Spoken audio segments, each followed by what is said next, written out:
દિવાળી પહેલા જ સુરત એસઓજીએ નકલી ઘી બનાવતી 3 ફેક્ટરીનો પર્દાફાશ કર્યો છે તેમજ કુલ રૂપિયા 1.5 કરોડનો મુદ્દામાલ કબજે લઈ કાર્યવાહી હાથ ધરી છે। આ સાથે જ એસઓજીએ 4 આરોપીને પણ ઝડપી પાડ્યા છે। હાલ આ મામલે અમરોલી પોલીસ સ્ટેશનમાં ગુનો દાખલ કરવામાં આવ્યો છે। 2 વર્ષથી આ કારખાનું ચાલતું હોવાનું જાણવા મળ્યું છે। પોલીસની પ્રાથમિક તપાસમાં એ પણ સામે આવ્યું કે ભેળસેળિયા ઘીનું વેચાણ માત્ર ગુજરાતમાં જ નહીં પણ મહારાષ્ટ્રની બજારમાં પણ કરવામાં આવતું હતું। ઘીને દાણાદાર અને સુગંધયુક્ત બનાવવા માટે કેમિકલ અને કલરનો ધૂમ ઉપયોગ થતો હતો। પોલીસના જણાવ્યા અનુસાર આ ઘી ખાનારાઓને કેન્સર થવાની પૂરેપૂરી સંભાવનાઓ છે। તહેવારને લઈ ઘીની ડિમાન્ડને પહોંચી વળવા માટે 3 ફેક્ટરીમાં 24 કલાક પ્રોડક્શન ચાલુ રહેતું હતું।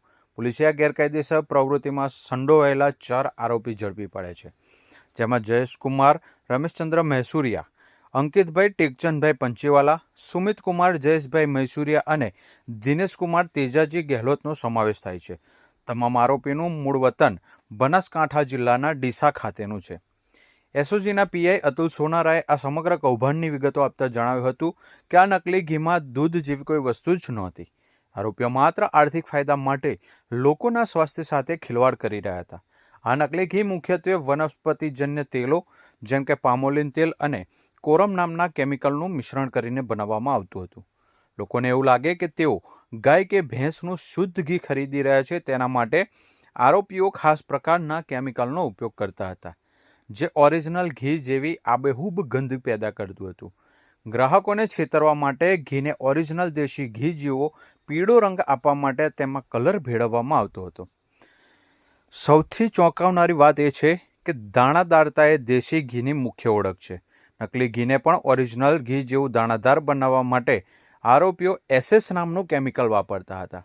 આ કેમિકલ અને કલરના ઉપયોગથી બનતું ઘી એટલું જોખમી છે કે પીઆઈ અતુલ સોનારાએ કેન્સર થવાની સંભાવનાઓ વ્યક્ત કરી છે।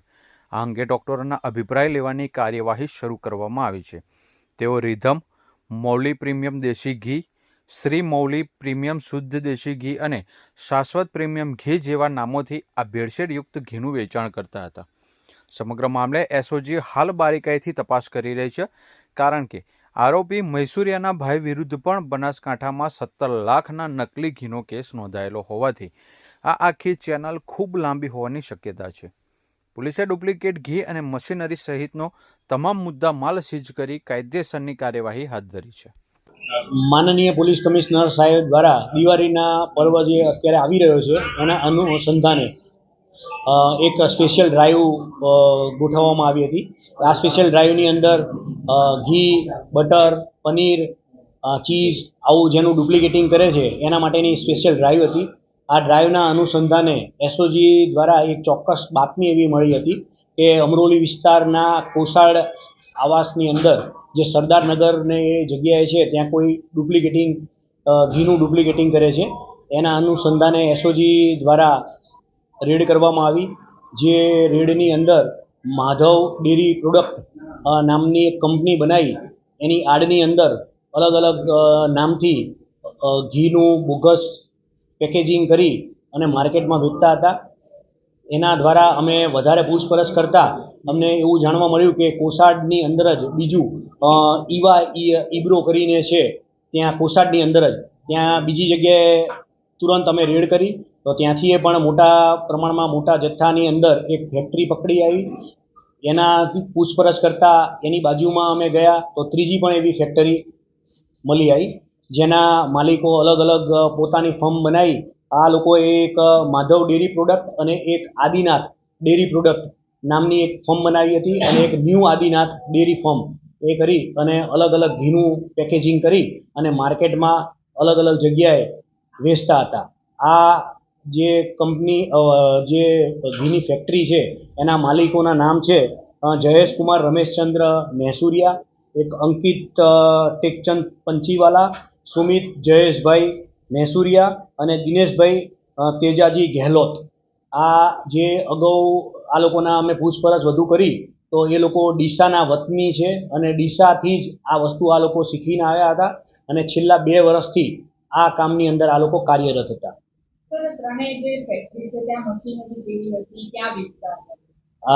આ લોકોની જે મશીનરી હતી એ ઓટોમેટિક પ્લાન્ટ છે। આ લોકોના ત્યાં ઓટોમેટિક જે આખા જે અંદર ઘી ને એ બધું નાખી અને ઓટો પ્લાન્ટ છે કે પેકેજિંગ થઈને જ બહાર નીકળે. આ લોકો દરેક વસ્તુની અંદર આની અંદર દૂધ જેવી કોઈ વસ્તુનો સામેલ કરવામાં જ નહોતી આવતી. આ વનસ્પતિજન્ય જે તેલ આવે છે, પામોલિન તેલ, એ તેલ પછી કેમિકલ આવે છે, કોરમ કરીને કેમિકલ આવે છે, એ કેમિકલને ઉમેરવામાં આવે જેનાથી જે પ્રકારના ઘીની તમારે સ્મેલ જોઈતી હોય, ધારો કે ગાયના ઘીની સ્મેલ જોઈતી હોય તો ગાયના ઘીની સ્મેલ આવે, ભેંસના ઘીની સ્મેલ જોઈતી હોય તો એ મુજબની સ્મેલ આવે. એ ટાઈપનું એક કેમિકલ આવે છે, એક કેમિકલનો ઉમેરો કરવામાં આવતો હતો. અને એક આ લોકો કલરનો ઉપયોગ કરતા હતા. એક એ કલરથી જેવું તમારે કલરનો દેશી ઘીનો કલર હોય એ મુજબના એ આવી જાય. અને એસએસ નામના એક કેમિકલનો ઉપયોગ કરતા હતા. આ એસએસ નામનું કેમિકલ એક એવું કેમિકલ છે કે જે આપણા રિયલ જે દેશી ઘી હોય છે એ દાણાદાર હોય છે. તો આ દાણાદાર બનાવવા માટે આ એસએસ કેમિકલનો ઉપયોગ કરવાથી ઘીની માત્રા એકદમ દાણાદાર જેવી થઈ જતી હતી. મોટા ભાગે આ લોકો નંદુરબાર, સુરતની અંદર મોટા ભાગે આ લોકો કેટરિંગ વાળા જે રસોઈનું એનું કામ કરે છે એ લોકોને આપે છે. હોટલોમાં આ લોકોનો ઉપયોગ છે. પછી જે સ્ટ્રીટ ફૂડની અંદર જે બધી આ લારીઓ ને એવી બધી જે જગ્યાઓ જે છે એ જગ્યાએ મેક્સિમમ આ લોકોના ગ્રાહકો આ પ્રકારના હતા. આ લોકો માર્કેટની અંદર 680 રૂપિયે કિલો એ રીતે વેચતા હતા. અને એમઆરપી આ લોકો 800, 900, 1000 ત્યાં સુધી એમઆરપી લગાવતા હતા. સર, કોઈ સમય નક્કી કરવામાં આવ્યો હતો વેચવા માટે? એનો ખાસ પ્લાન હતો? આ લોકો જે રાતના સમયનો ઉપયોગ કરી અને રાતે જ આ જે બનાવવાનું કામ કરતા હતા. અને દિવસે આ લોકોએ પોતાના સેલ્સમેનો રાખેલા હતા જે એ લોકોના અલગ અલગ નામ છે. રિધમ, મૌલી, આ ટાઈપના જે નામ હતા એની એ લોકોએ ટી શર્ટો બનાવી હતી. એના જે સેલ્સમેનો હોય એ સેલ્સમેનો ત્યાં આગળ જઈ આ જ ટી શર્ટો પહેરી અને ત્યાં વેચાણ કરતા હતા. છેલ્લા 2 વર્ષથી આ લોકો કાર્યરત હતા. કેટલા લોકો જોડાયેલા છે નકલી ઘી વેચવાના? આની જે ચેનલ જે છે એ બહુ લાંબી ચેનલ છે જે તપાસમાં હજુ બીજા ઘણા બધા નામ ખુલી શકે એવી શક્યતાઓ છે. અગાઉ આ જે મહેસુરિયા જે છે એનો બ્રધર છે આપણે બનાસકાંઠાની અંદર એના ત્યાંથી 17 લાખનું ઘી ડીસાની અંદર પકડાયેલ છે.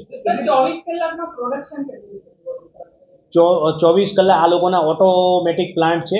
તો ઓટોમેટિક પ્લાન્ટની અંદર તો સતત એ લોકો જેવું ચાલુ કરે એ રીતે નીકળે. અને બાકીના જે બીજા બધા ડબ્બાનું એનું પેકિંગ જે છે એના ત્યાં આગળ જે માણસો છે, અમે પહેલી ફેક્ટરી માધવ ડેરી પ્રોડક્ટની અંદર જ્યાં રેડ કરી ત્યાં લગભગ 8 થી 10 માણસો કામ કરતા હતા. એ લોકોને શિફ્ટ મુજબ કામ કરતા હોય અને આ લોકો મેન્યુઅલી જ ઘી બનાવી અને ડબ્બાની અંદર પેકિંગ કરતા હતા. આ લોકો રિધમ કરીને એક છે કંપની નામ, એક મૌલી પ્રીમિયમ દેશી ઘી, પછી એક શ્રી મૌલી પ્રીમિયમ ચોખ્ખું દેશી ઘી, પછી શાશ્વત પ્રીમિયમ ઘી, એવી અલગ અલગ નામથી આ લોકો ઘીનું વેચાણ કરતા હતા. અત્યારે અમે આ જે ઘી સીઝ કર્યું છે 919 કિલો, લગભગ 67 લાખ રૂપિયાની કિંમતનું આ ઘી છે. અને એના મશીનરી અને બધું જો ભેગું કરવા જઈએ તો 1.5 કરોડ રૂપિયા ઉપરનો મુદ્દામાલ જપ્ત કરેલ છે.